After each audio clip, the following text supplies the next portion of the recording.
안녕하세요. 저는 중학교에서 교사 생활을 하다가 아이를 낳고 아이 교육에 전념을 하고 있는 맘선생입니다. 오늘 저는 영어 유치원을 잘 고르는 방법에 대해서 이야기해 보려고 합니다.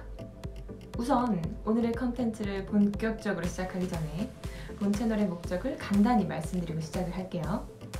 저는 이번 채널을 통해서 대한민국의 부모님들에게 영어 교육에 대한 이론적 근거가 있는 가이드라인을 제시해보고자 합니다. 특히 조기 영어 교육에 대해 관심이 많은 부모님들, 아니 왜 우리가 주변에서 이게 좋다더라, 저게 좋다더라 하는 보통 주변 엄마들의 말은 많이 들을 수 있잖아요. 그런데 실제로 이 분야를 전문적으로 오랜 시간 동안 연구한 사람들의 이야기를 듣기는 어렵습니다. 그래서 제가 영어 교육 이론, 사실 더 정확한 표현은 외국어 습득 이론이라고 하는데요. 이 분야에서 학자들이 말하는 근거 있는 외국어 교육 가이드라인을 한번 공유해보고자 합니다. 많이들 궁금하시죠? 그냥 쉽게 말해서 영어 교육 이론에서 말하는 효과적인 영어 습득 원리와 방법들을 같이 알아보도록 할게요. 저도 엄마이기 때문에 그 이론적으로 아주 훌륭하다는 방법들을 직접 제 아이에게 적용해 볼 것입니다. 그런데 당연히 이론과 실제는 또 다를 수가 있어요. 실제로 적용을 해보면 겪는 우당탕탕 시행착오들이 분명 있을 텐데요. 그런 것들도 낱낱이 여러분들에게 공유해보면서 우리가 진짜로 적용할 수 있는 아주 현실적인 팁을 알아보도록 하겠습니다. 그렇게 되면 결국 비싼 사교육비를 들이지 않고도 우리 아이 영어 능력을 키워줄 수 있게 되겠죠? 그런 보석 같은 방법들 가져가실 수 있게 한번 열심히 해보겠습니다. 자, 그럼 오늘 주제 본격적으로 시작해볼까요?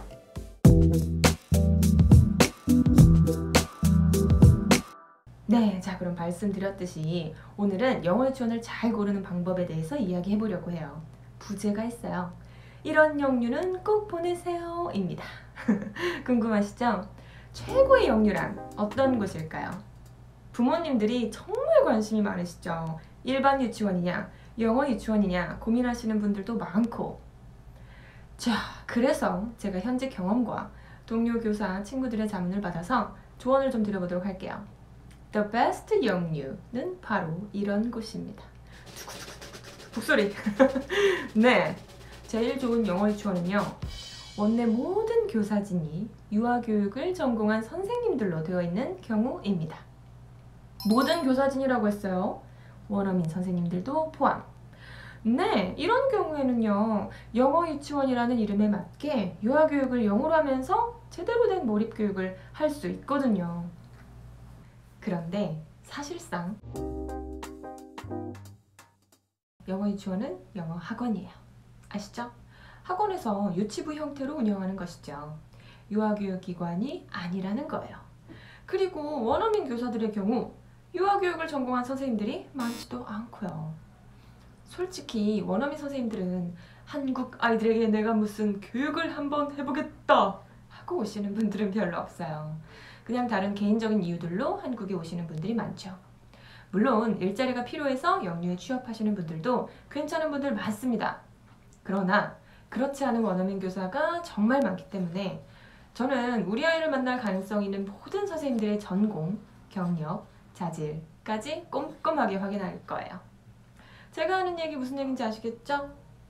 원어민 선생님들의 경우 좋으신 분들도 진짜 많아요. 제 친한 외국인 친구들 영유 들어가 있는 친구들 많습니다. 다 좋아요. 애들 좋아하고 잘해요. 근데 극단적으로 안 좋은 케이스들이 가끔 터져요. 사실 영유는 원어민 선생님들이 교육 관련 학위나 티칭 자격증이 없어도 다 고용을 합니다. 면접을 보기는 하지만 백인이라고 하면 티칭 경력 없어도 외국에서 그대로 모셔와서 고용하는 경우도 꽤 많아요. 근데 이건 되게 위험하죠? 그래서 저는 너무 불안해요. 혹시 들어보셨는지요? 어느 영어 유치원에서 6, 7세 아이들에게 인육을 다룬 동영상을 보여준 원어민 선생님이 계시고 그 사건은 기사화도 되었습니다. 소문이 아니라 사실입니다. 근데 이것은 사실 자세히 알아보시면 그 영상이 우리가 인육했을 때 상상할 수 있는 그런 엽기적인 내용은 아니었다고 해요. 다행히도 BBC 다큐의 일부였고 끔찍한 장면이 있지는 않았다고 합니다. 근데 그건 성인 시각이죠. 아이들은 그거 보고 충격받아서 그 영유 안 간다 그랬대요. 아니 우리 애들은 주사 바늘도 무서워서 병원 간다면 벌벌 떠는 애들인데 당연히 무서웠겠죠. 그렇죠? 어떤 컨텐츠가 교육적이다, 아니다를 판단할 수 있는 건 교육을 제대로 전공하고 교육 경험도 풍부한 사람들에게서 나옵니다. 원어민 선생님들이 유아교육을 전공 안 했다고 해서 질적으로 안 좋은 교육을 하는 건 아니지만 저는 6세 전후 아이들은 발달적으로 너무 중요한 시기를 거쳐가고 있기 때문에 반드시 유아교육을 공부한 선생님들이 제 아이를 만났으면 하는 바람입니다. 이런 아쉬운 점은 영어유치원 운영하는 원장님들도 다 인지를 하고 계세요. 그래서 기관에서 체계적으로 개발한 커리큘럼과 실력 있는 한국인 선생님들의 코티칭으로 보완을 하기도 합니다. 하지만 제가 진짜 단언컨대 교육은 커리큘럼이 아니라 사람이 행하는 것이다 라고 말씀드리고 싶어요. 아니, 학교 생각해보세요. 대한민국 초중고 국가가 만든 똑같은 교육과정을 기반으로 하죠. 근데 사실 교사들의 자질과 열성에 따라서 전혀 다른 교실이 된다는 걸 염두에 보시면 제 말이 무슨 말인지 아실 거예요. 근데 제가 이렇게 말씀드리면 프랜차이즈는 관리가 잘 된다, 유명한 프랜차이즈 기관들은 관리가 잘 되기 때문에 이런 염려를 하지 않아도 된다는 부모님들이 있습니다. 근데 아까 말씀드렸던 인육 동영상 사건의 기관이 정말 유명한 프랜차이즈예요. 어디냐면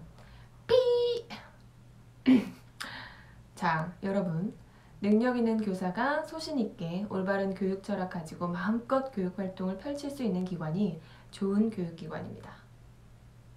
그래서 사실 베스트 영유는 없습니다. 네, 유감이죠? 제가 여태 찾아본 바로는 없더라고요. 일단 원어민 선생님들의 경우 유아교육을 공부한 분들이 아니에요. 거의 다.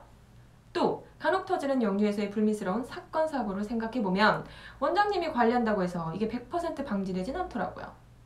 저희 동네 어떤 영유에서는 심지어 사망사고가 있었어요. 아이가 낙상을 했습니다. 사고 원인을 한 가지로만 규명하지는 못하겠지만 관리 문제가 아니었을까 싶고요. 물론 극단적인 몇몇 케이스들의 이야기입니다. 그래도 제 기준을 충족시키는 영유를 아직 못 봤다. 혹시 그런 것 알고 계시면 저 좀 알려주십시오. 근데 세컨 베스트는 있어요. 차선책이죠. 저도 영어 교사로서 아이의 영어 교육에 관심이 많기 때문에 영유를 보내고 싶은 마음이 있거든요. 그래서 제가 영유를 보내게 된다면 선택하고 싶은 기관을 말씀드려 보겠습니다.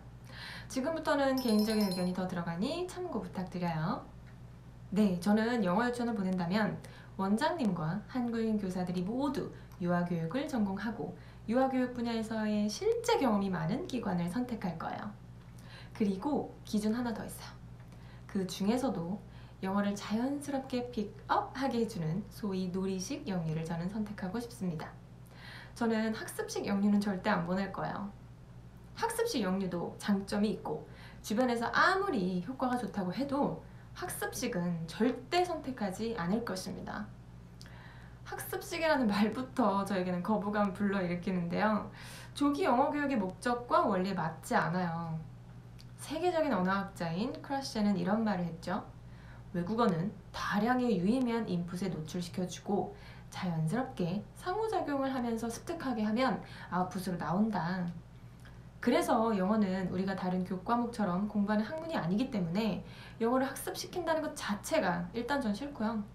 5세, 6세 데리고 단어 시험 보게 하고 책 읽기 숙제, 에세이 숙제, 한글을 쓰면 뭐 해고를 받는다는 소리도 들리는데 그런 기관에는 우리 아이 보내고 싶지 않습니다. 그런 빡빡한 방법으로 영어 아웃풋 갖게 되면 그게 과연 좋을까요? 아이들이 영어 자체에 거부감을 느끼게 되고 스트레스를 받게 될 수도 있어요. 그럼 롱런을 못해요. 영어에 학을 떼서 중고등학교 가서 영어 공부에 손을 놓아버려요.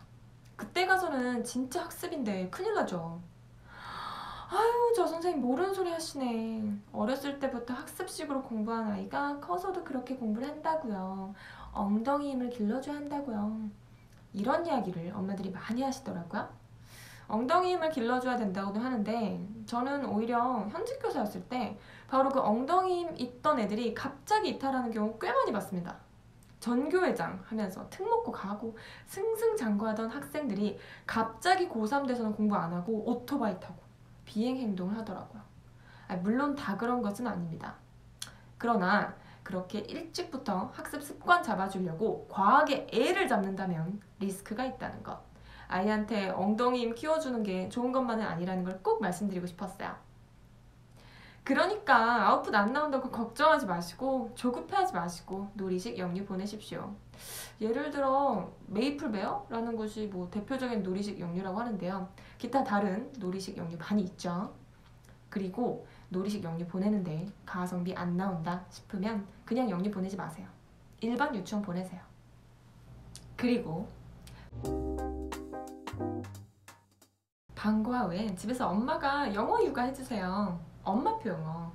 근데 엄마표 영어라고 하면 저는 영어를 못해서 발음도 안 좋고 영어 울렁증이 있어요 하고 부담들 가지십니다. 근데 사실 진짜 엄마표 영어는 엄마가 가르치는 영어가 아니에요. 엄마가 만들어주는 영어 환경일 뿐입니다. 환경만 딱 만들어주시고 그 속에서 아이가 자연스럽게 하나둘 영어를 픽업해가는 과정만 지켜봐 주시면 되는 거예요. 그래서 저는 영어로 육아를 하세요 라고 말씀드리고 싶어요. 엄마가 영어 노출 환경 딱 만들어주고 그리고 엄마도 옆에서 영어를 같이 습득하는 거예요. 아니 우리 아이 결국 영어 잘하게 될 텐데 그러면 엄마랑 영어로 소통하고 싶을 텐데 엄마도 영어 할 수 있으면 얼마나 좋겠어요. 엄마도 영어를 합시다. 할 수 있습니다. 엄마가 영어를 싫어하면 아이도 싫어합니다. 어차피 해야 할 육아 영어로 합시다. 영어 육아 아시겠죠? 영어는 어렵지 않습니다. 다른 나라 언어로 그냥 이렇게 저렇게 말해보는 것뿐. 문법 틀려도 되고 발음 틀려도 돼요. 우리말 틀리면 창피한 건데 외국어 틀리는 게 왜 창피해요? 남의 말 모르는 게 당연하죠. 그러니까 영어에 대한 두려움, 거부감 싹 걷어내시고 아이와 함께 영어 환경 속에서 영어 습득 과정 자체를 즐겨보세요. 제가 도와드리겠습니다.